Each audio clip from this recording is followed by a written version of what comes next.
Já tivemos uma conversa disso há um tempo atrás, numa transmissão, e foi exatamente isso. Por que as empresas quebram? Elas quebram por duas coisas determinantes.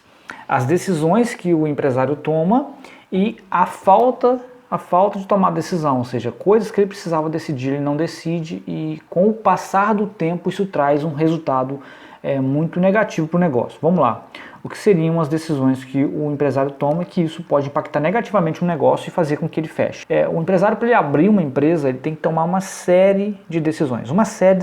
Ponto que ele vai abrir, aonde ele vai abrir, o tipo de negócio, o tipo de produto que ele vai vender, o fornecedor de quem ele vai comprar, o colaborador que ele vai contratar. Então, se ele tem que montar um time bem qualificado, bem engajado com a empresa, isso é uma coisa assim... isso requer atenção, isso dá trabalho mesmo, isso não faz da noite pro dia não. Você ter um time qualificado e engajado demora tempo, mas tem outras decisões que você acaba pecando, e muitos deles focam nesses pontos, né?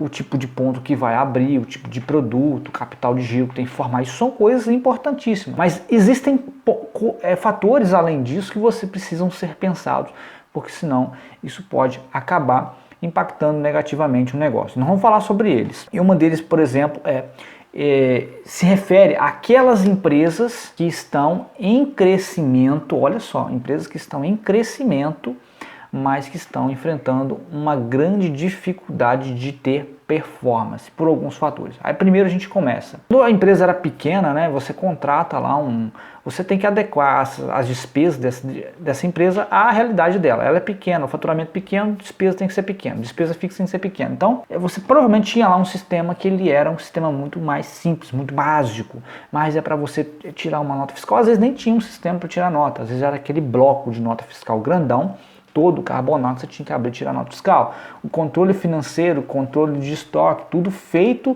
em caderno. E caderninho funciona só para abrir assim, uma pequena discussão. Fazer controle financeiro, fazer controle de estoque em caderno funciona? Olha, funciona, mas tem muita limitação. Então vai existir um momento, um ponto do seu negócio onde não vai mais funcionar. Isso é normal. Você tem que saber quando essa hora chegou, porque senão você acaba criando um gargalo. Seu negócio, sua empresa vai enfrentar dificuldade de ter performance em crescimento. Mas como assim? Poxa, Matheus, ter performance, como a empresa vai ter dificuldade de ter performance se ela está crescendo? Você tem demanda e não consegue atender. Você tem cliente comprando e cliente reclamando que está sendo mal atendido. Você tem uma dificuldade enorme financeira mesmo tendo um aumento de vendas. Mas como isso é possível? Você ter dificuldade financeira vendendo mais. Existem vários casos aí espalhados pelo Brasil de empresas que quebraram mesmo vendendo muito. Mas por quê? Faltou controle. E tem muita empresa que enfrenta dificuldade de performance por falta de controle. Por quê? Por exemplo, não compra na medida certa. Às vezes ou compra de mais ou compra de menos. Como que você vai saber quanto você precisa comprar? Você precisa de ter um controle de estoque bem feito. E dá para fazer um controle de estoque bem feito no caderninho? Depende do tamanho da sua empresa. Se for uma lojinha, uma coisa muito pequena, se você conseguir contar isso todo dia, dá para fazer. Mas imagina você ficar contando. Eu duvido que o empresário tem empresa aí crescendo, ele está mantendo o controle de estoque diário. Não faz. Não faz mensal. Não faz anual. Ele não faz controle de estoque anual. Ele não sabe, não tem o controle total do estoque dele. O estoque dele está certinho. Dificilmente. No caderninho, não. No caderninho ele não consegue.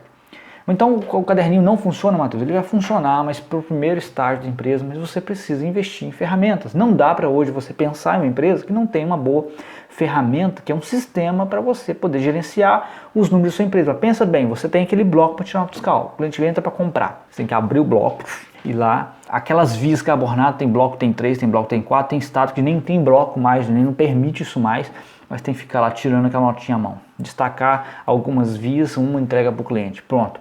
Acabou e não. Aí tem que criar e lá no caderninho anotar lá, porque você vendeu parcelado. Quantas parcelas você fez para o cliente e o vencimento. Acabou por aí? Não. Aí você tem que abrir o outro caderninho onde está o controle de estoque da baixa naquele item. Poxa, fica muito difícil. Olha, você tem 3 processos para você registrar uma venda. E chega um momento que uma empresa que cresce, aumenta os pedidos, aumenta o volume de vendas, os clientes começam a entrar, você começa a ganhar participação no mercado. Cara, que não dá para fazer isso dessa forma. Senão você vai ter que contratar cada vez mais funcionários para uma coisa que você pode economizar. E uma ferramenta, comparada à contratação de profissionais de mão de obra para fazer esse tipo de serviço, sai muito barato. Então você precisa escolher uma boa ferramenta. Se você não tem uma boa ferramenta, você cria um gargalo e essa empresa ela vai ter dificuldade de ter boa performance mesmo estando em crescimento. É dessa forma que acontece. É incrível, né? A gente chegou num nível de discussão onde a gente mostrou que uma empresa, mesmo estando em crescimento de venda, ou seja, as vendas estão aumentando, ela vai começar a perder performance. Por quê?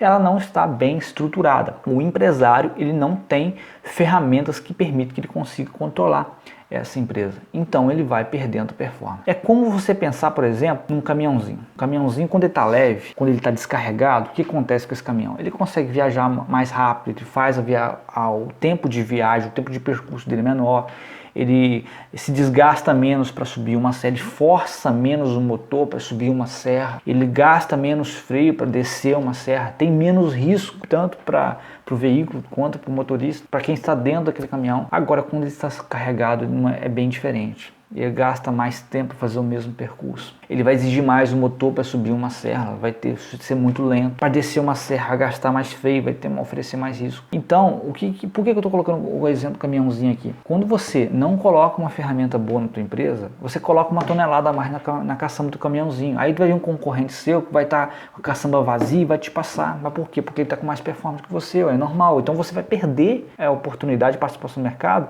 mesmo tendo o mesmo caminhão. Por mais que você tenha vai ver um empresário, vai ter uma empresa com o mesmo segmento que você, que vai ter uma performance melhor que você, por mais que você tenha crescimento, esteja vendendo mais. Você vai ficar sem performance simplesmente porque você não tem um sistema. E o sistema é apenas uma ponta, né? É apenas um pontinho que a gente selecionou aqui para poder aprofundar uma discussão. Mas existem várias coisas que você precisa ter. Mas através do sistema é uma ferramenta onde você consegue ter um gerenciamento global do teu negócio, da tua empresa. E isso, é claro, com um bom sistema, você pode ter uma empresa, 2 empresas, 3 empresas, 4 empresas, sem perder o controle delas. Você pode ter, além do sistema, a gente vai abrir um outro pontinho aqui para ter, e não vamos aprofundar tanto a discussão, mas um outro pontinho, aprender um bom processo de gestão, porque você pega esse bom sistema, coloca nas suas empresas, coloca esse processo rodando, você pode delegar 95% das tarefas para os seus colaboradores, sem perder controle, sem perder segurança, e você consegue gastar pouco tempo para gerenciar todas essas empresas. Você tem mais tempo para, por exemplo, dedicar a fazer uma academia, ter vida pessoal, fazer uma viagem, fazer viagem de férias com seus filhos. Então, isso tudo só é possível quando você tem essa organização, quando você tem essa performance. Então, para você que quer performar bem, mesmo com um aumento de vendas, né, com um aumento de pedidos, graças a Deus, você tem mais aumento de pedidos, você tem mais aumento de vendas com seus clientes, você precisa pensar nisso, porque senão você começa a perder performance.